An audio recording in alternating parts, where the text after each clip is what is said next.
Chapter 49. An extract or two from the newspapers of the day will furnish a photograph that can need no embellishment. Fatal shooting affray. An affray occurred last evening in a billiard saloon on C Street between Deputy Marshal Jack Williams and William Brown, which resulted in the immediate death of the latter. There had been some difficulty between the parties for several months. An inquest was immediately held and the following testimony adduced. Officer George Birdsall, sworn, says, "I was told William Brown was drunk and was looking for Jack Williams. So soon as I heard that, I started for the parties to prevent a collision. Went into the billiard saloon, saw Billy Brown running around, saying if anybody had anything against him to show cause.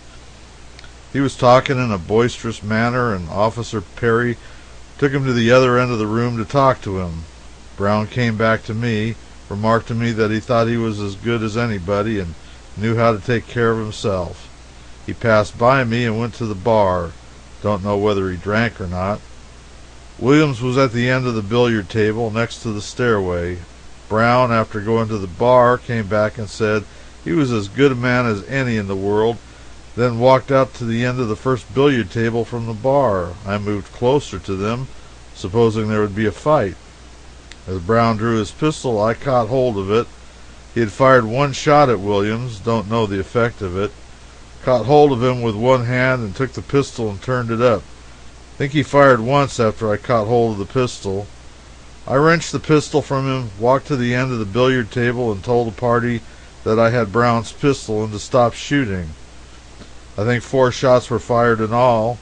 After walking out, Mr. Foster remarked that Brown was shot dead. Oh, there was no excitement about it. He merely remarked the small circumstance. 4 months later, the following item appeared in the same paper, the Enterprise. In this item, the name of one of the city officers above referred to, Deputy Marshal Jack Williams, occurs again. Robbery and desperate affray.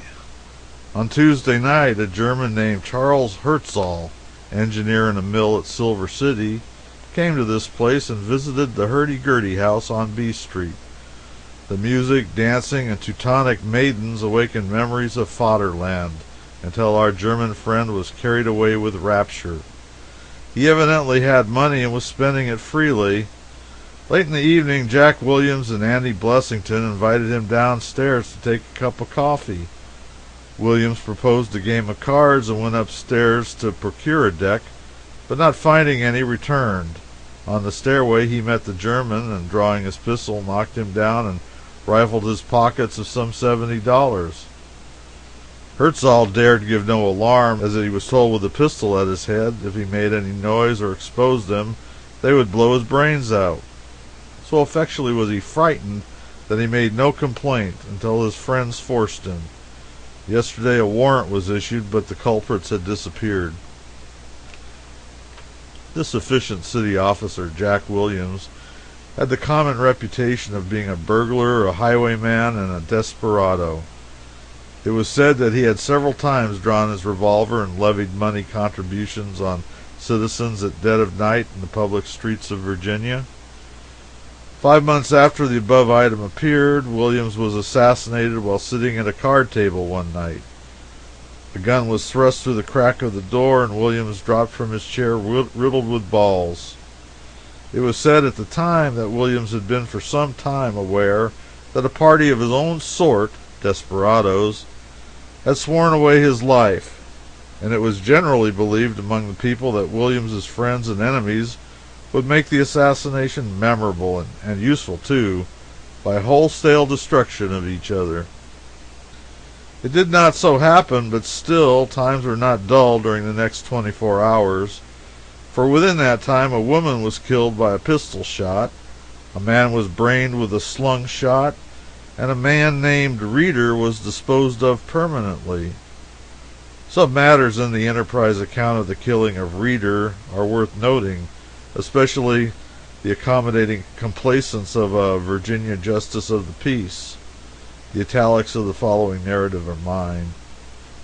More cutting and shooting. The devil seems to have again broken loose in our town. Pistols and guns explode and knives gleam in our streets as in early times. When there's been a long season of quiet, people are slow to wet their hands in blood, but once blood is spilled, cutting and shooting come easy. Night before last, Jack Williams was assassinated, and yesterday forenoon we had more bloody work growing out of the killings of Williams and on the same street in which he met his death. It appears that Tom Reeder, a friend of William, and George Gumbert were talking at the meat market of the latter about the killing of Williams the previous night, when Reeder said it was a most cowardly act to shoot a man in such a way, giving him no show. Gumbert said that Williams had as good a show as he gave Billy Brown, meaning the man killed by Williams last March. Reeder said it was a damned lie, that Williams had no show at all. At this, Gumbert drew a knife and stabbed Reeder, cutting him in 2 places in the back. One stroke of the knife cut into the sleeve of Reeder's coat and passed downward in a slanting direction through his clothing and entered his body at the small of the back. Another blow struck more squarely and made a much more dangerous wound. Gumbert gave himself up to the officers of justice and was shortly after discharged by Justice Atwill on his own recognizance, to appear for trial at 6 o'clock in the evening. In the meantime, Reeder had been taken into the office of Dr. Owens, where his wounds were properly dressed. One of his wounds was considered quite dangerous, and it was thought by many that it would prove fatal.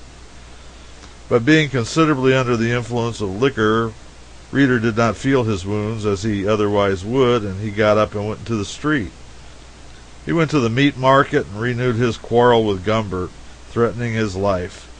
Friends tried to interfere to put a stop to the quarrel and get the parties away from each other. In the fashion saloon, Reeder made threats against the life of Gumbert, saying he would kill him, and it is said that he requested the officers not to arrest Gumbert, as he intended to kill him. After these threats, Gumbert went off and procured a double-barreled shotgun loaded with buckshot or revolver balls and went after Reeder.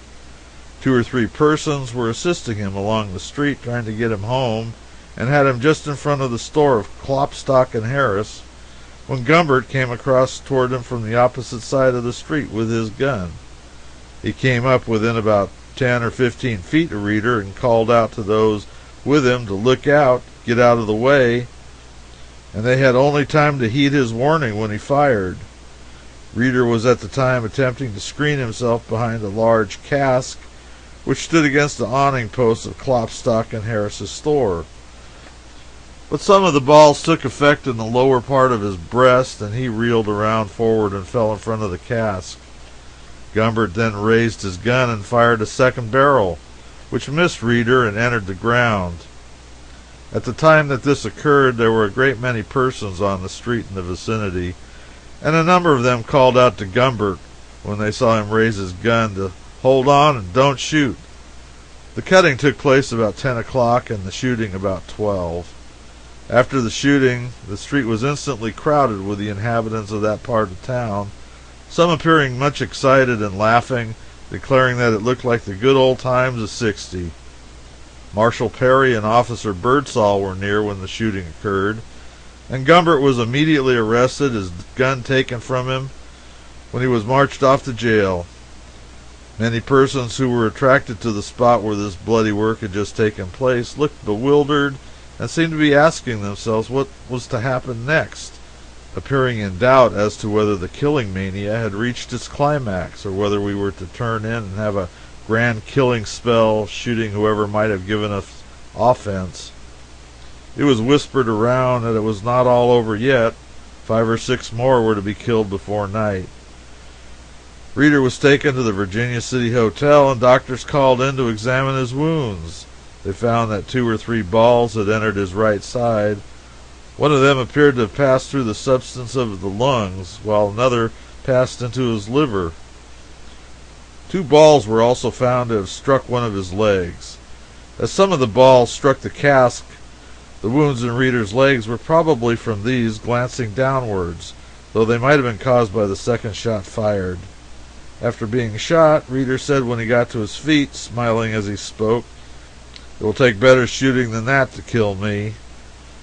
The doctors considered it almost impossible for him to recover, but as he was in excellent constitution, he may survive, notwithstanding the number and dangerous character of the wounds he has received. The town appears to be perfectly quiet at present, as though the late stormy times had cleared our moral atmosphere. But who can tell in what quarter clouds are lowering or plots ripening? Reader, or at least what was left of him, survived his wounds 2 days. Nothing was ever done with Gumbert. Trial by jury is the palladium of our liberties. I do not know what a palladium is, having never seen a palladium, but it is a good thing, no doubt, at any rate. No less than 100 men have been murdered in Nevada. Perhaps I would be within bounds if I said 300, and as far as I can learn, only 2 persons have suffered the death penalty there. However, 4 or 5 who had no money and no political influence have been punished by imprisonment. One languished in prison for as much as 8 months, I think. However, I do not desire to be extravagant. It may have been less. However, one prophecy was verified at any rate. It was asserted by the desperadoes that one of their brethren, Joe McGee, a special policeman, was known to be the conspirator chosen by lot to assassinate Williams. And they also asserted that doom had been pronounced against McGee, and that he would be assassinated in exactly the same manner that had been adopted for the destruction of Williams. A prophecy which came true a year later. After 12 months of distress, for McGee saw a fancied assassin in every man that approached him, he made the last of many efforts to get out of the country unwatched. He went to Carson and sat down in a saloon to wait for a stage. He would leave at 4 in the morning. But as the night waned and the crowd thinned, he grew uneasy and told the barkeeper that assassins were on his track. The barkeeper told him to stay in the middle of the room then and not go near the door or the window by the stove. But a fatal fascination seduced him to the neighborhood of the stove every now and then, and repeatedly the barkeeper brought him back to the middle of the room and warned him to remain there, but he could not. At 3 in the morning he again returned to the stove and sat down by a stranger. Before the barkeeper could get him with another warning whisper, someone outside fired through the window and riddled McGee's breast with slugs, killing him almost instantly.